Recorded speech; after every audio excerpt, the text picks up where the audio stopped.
सभी प्यारे साथियों को अनुसर का एक बार प्यार भरा नमस्कार। और UP PGT examination, TGT examination, LT grade examination पर आपका बहुत बहुत स्वागत और अभिनंदन करता हूं।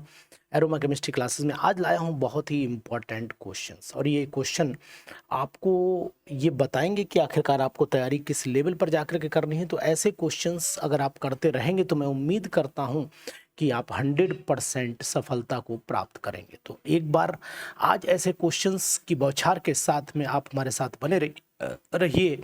हम आपकी प्रिपरेशन को एक बहुत ही सही दिशा में ले जाने की कोशिश करेंगे। और क्वेश्चन बहुत ही important, very very important questions. आइए इन क्वेश्चंस को हम लोग अभी प्रैक्टिस कर लेते हैं। क्वेश्चन क्या कह रहे हैं वो आपको बताने की कोशिश करूंगा। क्वेश्चन नंबर 1 की मैं बात कर रहा हूं। क्वेश्चन नंबर 1 कहता क्या है वो आपको समझने की कोशिश करेंगे। क्वेश्चन बहुत हिट एंड मार्क क्वेश्चन है। हिट एंड मार्क क्वेश्चन का मतलब है एकदम डायरेक्ट नहीं है क्वेश्चन को समझना पड़ेगा। हिट एंड मार्क क्वेश्चन जो पीजीटी में आने की संभावना है, उन्हीं क्वेश्चंस को मैंने सेलेक्ट किया है, बनाया है। तो चूज द करेक्ट स्टेटमेंट, इसी कैटेगरी के क्वेश्चंस बढ़ेंगे इस बार। तो आपको बताने की कोशिश करूंगा कि कह रहा है कि चूज द करेक्ट स्टेटमेंट। ये करेक्ट स्टेटमेंट आपको यहां से सेलेक्ट करना है। और क्या कहता है, देखिए मैं यहां पर सीपी की बात, हर जगह इन्होंने सीपी की बात की, तो पहले आपको बताता हूं रियल गैस और आइडियल गैस। अगर हम लोग रियल जो गैस होती है उसका सीपी टेम्परेचर के साथ चेंज होता है और but does not change with pressure, लेकिन ऐसा नहीं, दोनों ही चेंज हो जाते हैं, दोनों चेंज हो जाते हैं। रियल गैस में सीपी दोनों चेंज हो जाते हैं, तो इसलिए ये स्टेटमेंट जो है वो करेक्ट नहीं है, मतलब रॉन्ग हो गया। For an ideal gas CP changes neither temperature, ना, ऐसा नहीं, एक चीज़ तो चेंज होती है, यानी कि प्रेशर चेंज नहीं होता है, टेम्परेचर चेंज हो जाता है। तो ये स्टेटमेंट भी गलत हो गया। तो आइडियल गैस अगर है तो टेम्परेचर चेंज होगा, प्रेशर नहीं होगा। तो for an ideal gas CP changes with temperature but not pressure. तो मेरे हिसाब से फिर एग्जैक्ट आंसर भाई यही है।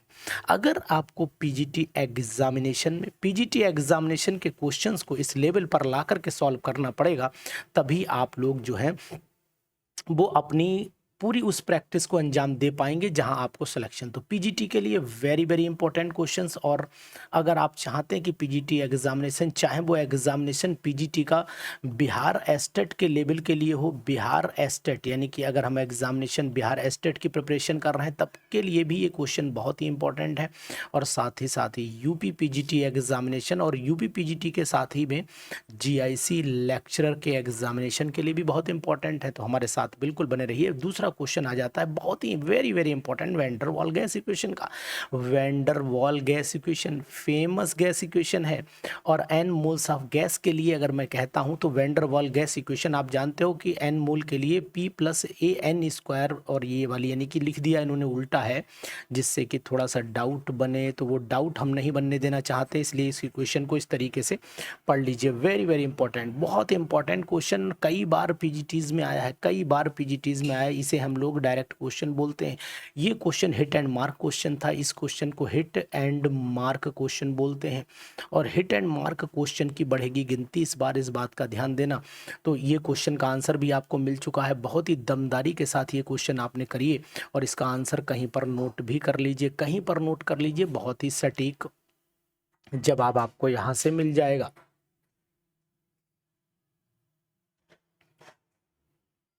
ठीक है, चलिए अब हम लोग आगे बढ़ लेते हैं फटाफट। Question, the correct decreasing rate of hydrogenation. Decreasing rate of hydrogenation की मैं बात करता हूं ओलिफिन्स की, और ओलिफिन्स का मतलब एल्कीन से जुड़ जाता है। तो फिर आप आ जाइए अब हमारे इस आंसर पर। आंसर क्या कह रहा है देखते हैं। चारों आंसर आपके सामने होंगे भाई।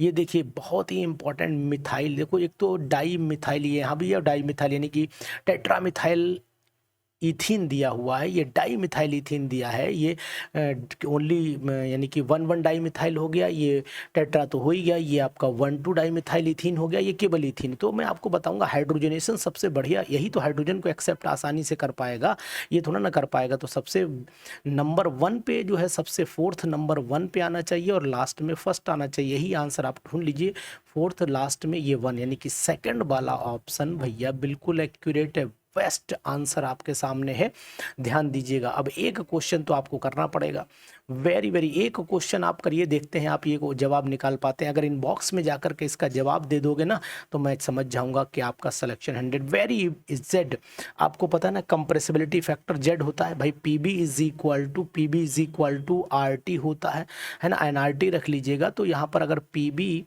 अपॉन आर टी को मैं ले लेता हूँ तो यहाँ जेड का फैक्टर आता है। आप एक चीज़ याद करिएगा कि कंप्रेसिबिलिटी फैक्टर जो हम निकालते हैं जेड, मैंने आपको एक वीडियो में पढ़ाया है कि जब रिड्यूस्ड प्रेशर होता है, क्रिटिकल स्टेट होती है, उस समय ये वैल्यू क्या आएगी। तो इसका आंसर मैं इंतजार करूंगा, इनबॉक्स में देखता हूं। मैंने आपको हिंट दे दिया, इनबॉक्स में आप कमेंट करिएगा, मैं आपके आंसर का इंतजार करूंगा, ठीक है। देखते हैं, बहुत सिंपल है, बहुत ईजी है। Z is equal to P upon V, P V upon R T के फैक्टर से लगाइएगा और इसके बाद इसमें आपको क्रिटिकल स्टेट के लिए ये P V upon R T convert करना पड़ेगा, और वो मैंने आपको reduced pressure, high temperature, low pressure और क्रिटिकल स्टेट में भी बताया है। अगर आपको आता है तो बताइएगा, और नहीं आता है फिर भी बताइएगा। और अगर आपको नहीं आए तो फिर हमारे टेलीग्राम ग्रुप से जुड़िएगा, उसमें आंसर मैं आपको सेंड करूंगा। तो मैं भी देखता हूं कि तैयारी में कितनी दमदारी आपके आती है। Camphor is often used in molecular weight determination because, अब देखिए रेडिली अवेलेबल है, ये तो कोई बात ही नहीं। वोलेटाइल नेचर होता है, ठीक है, लेकिन वोलेटाइल से फ़र्क ये पड़ेगा कि ऑर्गेनिक सॉल्वेंट है, ये भी ठीक है सब्सटेंसेस के लिए। लेकिन आपने पढ़ा है कि जब हम लोग एलिवेशन, बॉइलिंग पॉइंट और डिप्रेशन, फ्रीजिंग पॉइंट पढ़ते हैं तो वो कैम्फर में या तो इवेलियोस्कोपिक कांस्टेंट की बात आती है, क्रायोस्कोपिक की। तो डिटर्मिनेशन इसलिए कहते हैं, इसके क्रायोस्कोपिक कांस्टेंट बहुत ज़्यादा हाई होता है, इसलिए एग्जैक्ट वैल्यू हम लोग डिटरमाइन कर पाते हैं। तो इसीलिए हम यहाँ पर कैम्फर को यूज़ करते हैं मॉलिकुलर वेट को। Camphor is often use in molecular weight determination, क्योंकि इसका क्रायोस्कोपिक कांस्टेंट जो होता है वो कैसा होता है, हाई होता है। ये बात ये ध्यान दीजिए, क्वेश्चन एक एक इम्पॉर्टेंट है, एक एक बढ़िया क्वेश्चन है, और आपको सही ढंग से जो है अगर ऐसे क्वेश्चंस मिल जाए फिर मान के चलिए आपकी तैयारी में चार चांद लग जाएंगे। An example of the colligative property, colligative property का एग्जाम्पल कौन सा होगा। जैसे ये क्वेश्चन जो है, ये क्वेश्चन को ट्विस्ट किया गया है, ट्विस्टिंग क्वेश्चन बोलते हैं इसे भी। हिट एंड मार्क क्वेश्चन में ले जाता हूँ, hit and mark question, mark hit and mark question पर जाएगा। यानी इसमें डायरेक्ट पूछा नहीं गया, कैम्फर को यूज़ किया, यूज़ पूछा लेकिन बिकॉज लगा दिया है, बिकॉज लगा दिया है। An example of the colligative property, colligative property ये डायरेक्ट क्वेश्चन बोलते हैं, इसे हम लोग डायरेक्ट क्वेश्चन बोलते हैं। ये बात ध्यान दीजिए, डायरेक्ट क्वेश्चन है ये क्वेश्चन आपका डायरेक्ट हो जाता है। तो यहाँ पर डायरेक्ट एमसीक्यू लिख देता हूँ, डायरेक्ट क्वेश्चन लिख देता हूँ। और आंसर तो आपको यहाँ पता है कि boiling point is not a colligative property, freezing point is not a colligative property, but osmotic pressure is a colligative property. Elevation, boiling point, depression, freezing point तो कॉलिगेटिव है, लोअरिंग इन वेपर प्रेशर भी colligative है, लेकिन osmotic मतलब यहाँ पर वो दिए ही नहीं है भाई। बॉइलिंग पॉइंट दिया है, फ्रीजिंग पॉइंट दिया है, वेपर प्रेशर दिया हुआ है, ऑस्मोटिक प्रेशर ही हमारे लिए यहाँ पर एग्जैक्ट आंसर बनेगा। तो this is one is the important, ठीक है। Pi is equal to CRT होता है, और ये osmotic pressure molecular weight determination में भी बहुत हेल्प कर लेता है। तो ध्यान दीजिएगा, one of the following is not perfect differential. Heat का कभी भी परफेक्ट डिफरेंशियल नहीं किया जा सकता है क्योंकि वेरिएशन रहता है।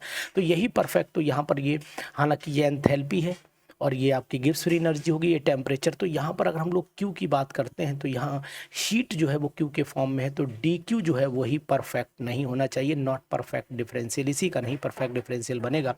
तो जवाब आपको यही देना पड़ेगा, इम्पॉर्टेंट है और इस बात का आपको ध्यान देना पड़ेगा। Very very important question, very very important questions, ठीक है, ध्यान दीजिएगा इस पर। चलिए अब हम लोग क्वेश्चन नंबर 8 पे आते हैं। Kelvin's thermodynamic scale of temperature is based on, Kelvin का जो थर्मोडायनामिक स्केल है वो किस पर डिपेंड करता है। बहुत बहुत अच्छा क्वेश्चन, बहुत ही अच्छा क्वेश्चन, इसको आप ध्यान दीजिए, इसको आप ध्यान दीजिए, बहुत ही अच्छा क्वेश्चन है। 150 सॉरी ये 150 पेज नंबर था। ये 8th क्वेश्चन जो है वो आपका क्या कह रहा है उसको ध्यान दें। तो केल्विन थर्मोडायनामिक स्केल, अगर हम लोग kelvin thermodynamic scale of temperature की बात करते हैं तो ये किस पे बेस है। ये केल्विन को अगर हम लोग बात करें तो यहाँ पर केल्विन जो है वो यूज होता है, केल्विन यूज होता है चार्ल्स लॉ में। तो यहाँ पर हम लोग चार्ल्स लॉ की बात कर लेते हैं, चार्ल्स लॉ की बात करते हैं। चार्ल्स लॉ क्या होता है वो भी आपको पता है, इजी वे में आप एक्सप्लेनेशन दे सकते हैं। तो थर्मोडायनेमिक स्केल में हम लोग चार्ल्स लॉ के ही अधिकतर यूज़ करेंगे, ठीक है, ध्यान दीजिएगा। इसके बाद चलिए इसके बाद आगे बढ़ लेते हैं, अ कंडीशन फॉर इक्विलिब्रियम। तो इक्विलिब्रियम कंडीशन पर मुझे जहाँ तक याद है कि अगर हम लोग टेम्परेचर प्रेशर की बात करते हैं तो गिब्स फ्री एनर्जी को हम लोग यूज़ करें, और गिब्स फ्री एनर्जी को यूज़ करने के बाद देख लेते हैं, एक मिनट रुक जाइए। पहले देखो यहाँ केवल डेल्टा जी दिया है और यहाँ प्रेशर वॉल्यूम दिया है। इक्विलिब्रियम जब आती है तो चेंज इन टेम्परेचर होना चाहिए। टेम्परेचर और प्रेशर दोनों अगर हम कांस्टेंट कर देते हैं तो फिर अगर ये वैल्यू डेल्टा जी की जीरो हो जाए तो फिर ये मान करके चलिएगा कि कंडीशंस फॉर इक्विलिब्रियम आ जाएगी। यानी कि इसमें थोड़ा सा डाउट, लेकिन नहीं, मैं कंफर्मेशन ले लेता हूँ। कंफर्मेशन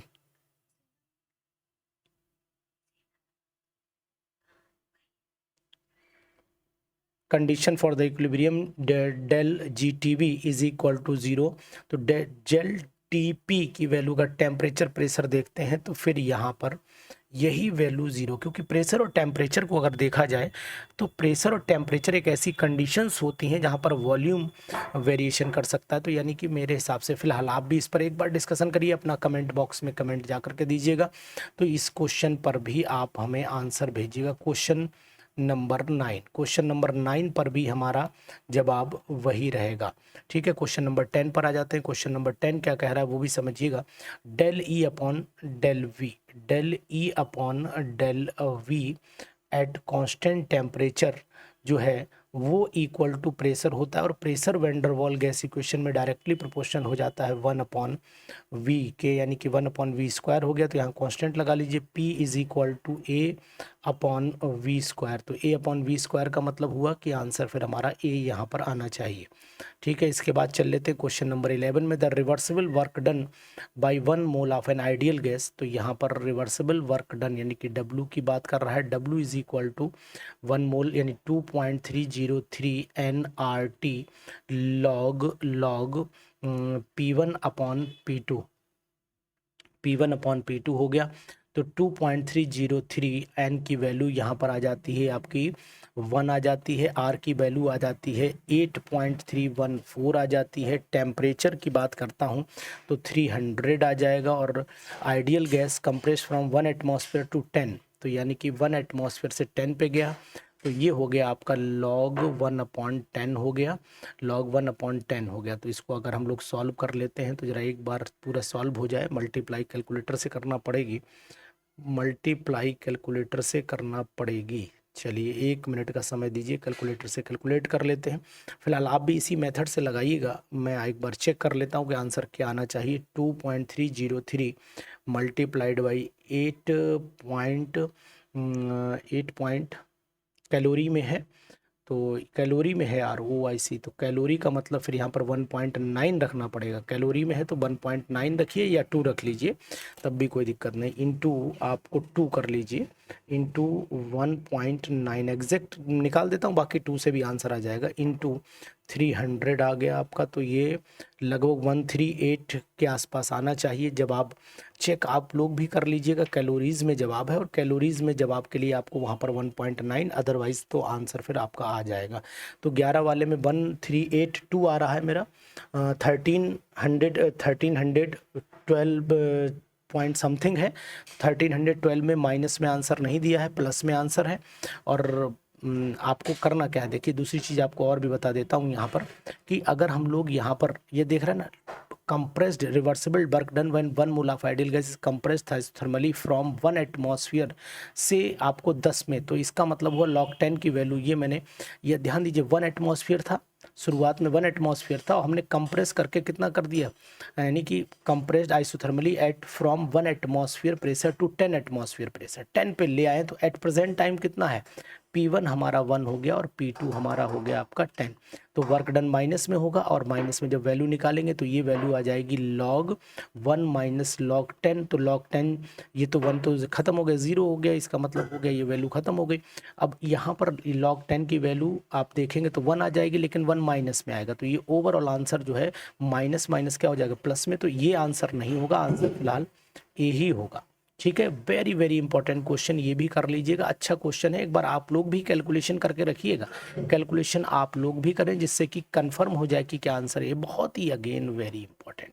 हमें ये कंपाउंड बनाना है। और ये कंपाउंड आप जान रहे हैं कि इसमें एक डबल बॉन्ड है, एक ऐसे है, एक ऐसे है और एक ऐसे है, यानी कि ये तो कंपाउंड इतना पोर्शन हो गया, इतना पोर्शन हो गया। अब दूसरा पोर्शन क्या होना चाहिए, देखो भाई दूसरा पोर्शन में ये हमें यानी कि यहाँ जुड़ गया तो यही बचा, वो तो ख़त्म हो गया, ये बचा।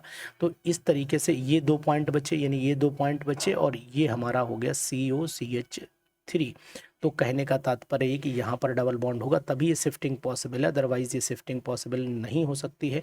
कारण है कि ये बॉन्ड जब इधर जाएगा, ये बॉन्ड यहाँ पर अटैक करेगा, तो फिर आप जान लीजिए कि ये बॉन्ड यहाँ पर शिफ्ट कर जाएगा, ये बॉन्ड यहाँ पर अटैक करेगा, ये बॉन्ड यहाँ पर शिफ्ट कर जाएगा, तो यानी पेंटागन वाली कंडीशन तैयार हो जाएगी, यानी ये बॉन्ड आपका यहाँ पर आ जाएगा। तो सिंपल सा मैं आपसे बात करने की कोशिश करूँगा, फ्री रेडिकल मैकेनिज्म को देखूँ तो इसमें जवाब तो एक जगह तो ये दे रखा है और एक जगह ये दे रखा है, ये दोनों सेम कर दिए हैं, हालांकि गलत हो जाएगा। यहाँ पर एक पेंटागन बनाना पड़ेगा, आंसर के लिए आपको पेंटागन बनाना पड़ेगा मेरे हिसाब से।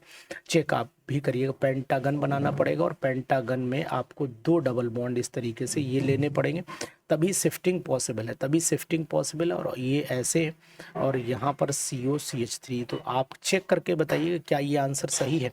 यही आंसर मान लो चाहे बी मान लो, लेकिन दोनों में करेक्शन आपको करना पड़ेगा। ये बेंजीन रिंग नहीं हो सकता है, क्योंकि कार्बन का अगर नंबर इसमें गिन लेते हैं, कार्बन का नंबर अगर यहाँ पर गिनते हैं तो आप नोट कर पाइए, कार्बन का नंबर जो है वो देख लेते हैं। कंपाउंड जो उन्होंने बनाया है वो कंपाउंड देखिए, यही तो है ना कंपाउंड ये वाला, तो इसका मतलब है फिर ये बना और ऐसे करके आया यहाँ पर COCH3। तो कार्बन गिन लीजिए, अगर कार्बन गिन पा रहे हैं तो कार्बन गिनिए, 1 2 3 4 5 6 7, केवल 7 कार्बन रिंग के अंदर है। तो 5 ये हो गए, 6 7 ये हमारे पास है, वो तो बाहर है, ये यहाँ पर भी बाहर है।